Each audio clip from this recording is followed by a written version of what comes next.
Me mama kwa baba syndicate GH so. Me a midi jumede ebremu midi any efia mela. Ghana for edi ake kon madwin ache Ghanaian bloggers. Etrema omo ye nya atwompa. Na me ka mo sa boyfriend so masema midi jumede ebremu eye diaper hub GH. Evergreen Beauty and Spa. Jason Company Limited. Me twa me wa ba me ba me den nsem ntremu ebebremu.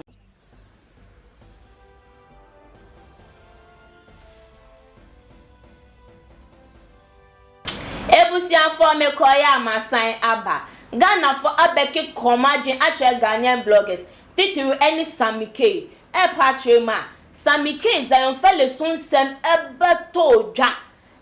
Mina any Erica hono. Yehu said Samike aba betro bibia ensu obi die ene ba ya dia. Komo ba be ambeba beka. Sanso na nkonkon sanso sa kokon sa semi ba ye oni abna kokko. Se oni abna kokwada wakoyese insempi nyina ye hu se Samike aba be blogi bibia afa yan konko piema Zion Felix asem ya baba beto abontin efa Menalin ene Erica honso ye hu se omo aba be ka asem bia afa Ghana fo chema adenti na omusuba omo ye nya atwomsa obi dia na ba ya anko omo beka mokɔhwadio Moisa budo na semi aba beto dwa okofa bebia eda omo we so omo blogi afage onu enya asem ketwa nanso Zion Felix de baye yehu blog ebi obeka ebi kokonsa de baye yehu blog ebi obeka ebi adenti na omusuban etesa momo de ba mo mpese mo beka enso obi de ba de a mo beka we asemi beto dwa na Ghana fo bi ka se oho Ghana fo mo kasa dodo adenti na omusuban etesa onu no de ne ho no se onka o ha ne sen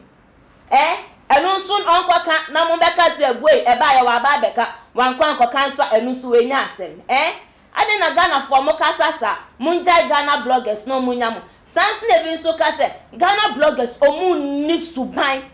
se efia hwasne ga mo asem na ba ya janke ne ya nya aso wo kuro yi mu bebi abefe bia na eda ho enso eyi omo mo nyonko blogger de won se so mo ho omu ntumi nka sansu na bi nso pa ma omu nim bibi wo hono pa omu person beke so mu nim so asem we de omu beka pe ebia na omu ni Zion Felix akwa akonya asem ebia na omu ni Zion Felix akwa akonya asem enti sanso na ebia bibi hye bebi a omu person omu beka sa na ebi nso ko ende ebi nso party ma da bi bloggers de omu ayo omu afom tie nuanom obi person odi we asem de ba se no nso ne de ba obi nso ede ne de be ba bontin sansu na meto aso no ebi nso ka se ebia no mo koka Zion Felix asema won hwe ya na ntokwa ebesi wo kroi mu ye ntumi pata konsanso wa ye hu anuma kokone ma celebrity bi asembra ka be ba be ka enso wa sembebeto dwa ye hu se o blogi ye hu abontin se o kebi ye hu abontin se o ye bibia adenti na Ghana bloggers mo ye nya atwomsa se mo pesi ye hu se mo nyina mo ye papa dia Samunyon kwa semba mo beka enye be nsemu ye djuma papa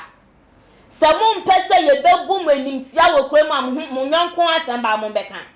na munja sa nya atwumi hwehwenim kankanya ma na ya mo ye no ade na msuban tesa hwemoisha asemi bae ukọ bebia na etu bebia da ho enye mo bloggers na mo blog ye konkonsa de ba hwan na blog ye Zion Felix de ba hwan na blog ye ye hwe celebrity bi asemba ba beto de ma Ghana blog bi asa blogi biomana ada na musuban tesa mo blogi ni panu mo nka sem papa mfa no na mo isha aboda mo na wayeso adenti na Zion Felix de ba ya de mo ambekebi ne wedding de beto dwa mo ambeka ya ka se oni Erica nye mo ambeka se ba ya mo ambeka adenti na musuban etesa musuwe Zion Felix ana sa na bi kon musuwe Zion Felix ana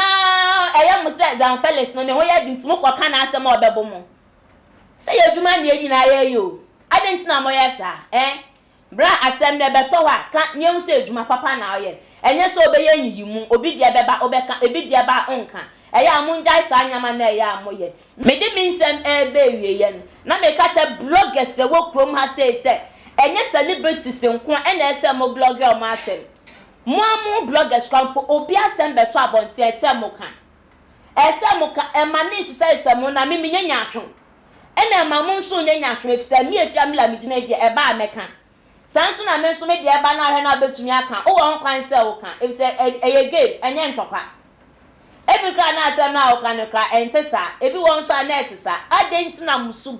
musuban etesa mo ye mudua broni